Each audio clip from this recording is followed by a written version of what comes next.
मुरगुडीतील जाधव गल्ली परिसरात एक जुने पिंपळाचे झाड सध्या स्थानिक नागरिकांसाठी धोक्याचे ठरत आहे। या झाडामुळे जीवितहानीची शक्यता निर्माण झाल्याने नागरिकांनी नगरपालिका प्रशासनाला तात्काळ कारवाई करण्याची मागणी केली आहे। रोहिदासवाडा ते जाधव गल्ली दरम्यान श्री डोंगळे यांच्या घराच्या पाठीमागे असलेले हे पिंपळाचे झाड अनेक वर्षापासून उभे आहे।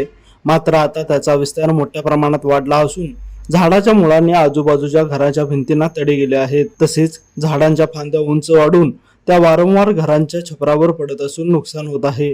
काही फांद्या विद्युत वाहिन्यांमध्ये अडकल्या असून केव्हाही तार तुटून मोठा अपघात होण्याची शक्यता व्यक्त केली जात आहे। विशेषतः वादळी वारा किंवा वळीव पावसाच्या काळात मोठा अनर्थ होण्याची भीती नागरिकांनी व्यक्त केली आहे। त्यामुळे हे झाड तातडीने हटवावे अशी मागणी जोर धरत आहे।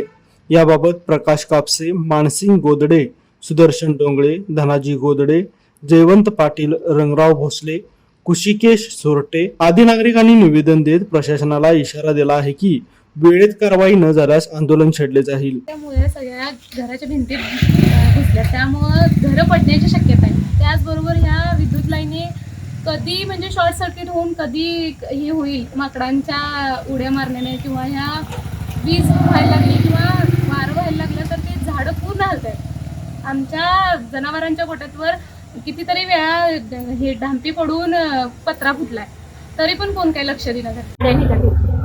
या झाडामुळे आम्हाला धोका आहे। वायरी जर तुटल्या तरी सुद्धा इथल्या लोकांना त्रास आहे। येणं जाणाऱ्या म्हणा, स्थायिक लोकांना, राहिलेल्यांना त्रास होतो। आता नगरपालिका प्रशासन यावर किती लवकर निर्णय घेतं याकडे सर्वांचे लक्ष लागले आहे।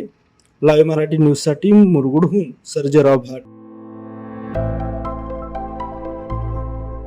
आविष्कार इन्फ्रा तुम्हाला देत आहे विविध लोकेशन्सवर NA प्लॉट्स आणि प्राइम फ्लॅट्सचे प्रोजेक्ट्स। नंदिनी जाधव नगर, शांत निवांत कोल्हापुरात घर म्हणजेच नंदिनी जाधव नगर। मल्हार रामगिरी, तुमच्या स्वप्नातील बंगल्याची पहिली पायरी। मल्हार रामगिरी हातकणंगले। पॅनोरमा हिल्स आंबा, सह्याद्रीच्या कुशीत निसर्गाच्या सानिध्यात तुमचं स्वतःचं farm house. Padmaveera city Jaysingpur, एक आधुनिक लाईफस्टाईल देणारा 1 and 2 BHK होम्सचा प्रोजेक्ट।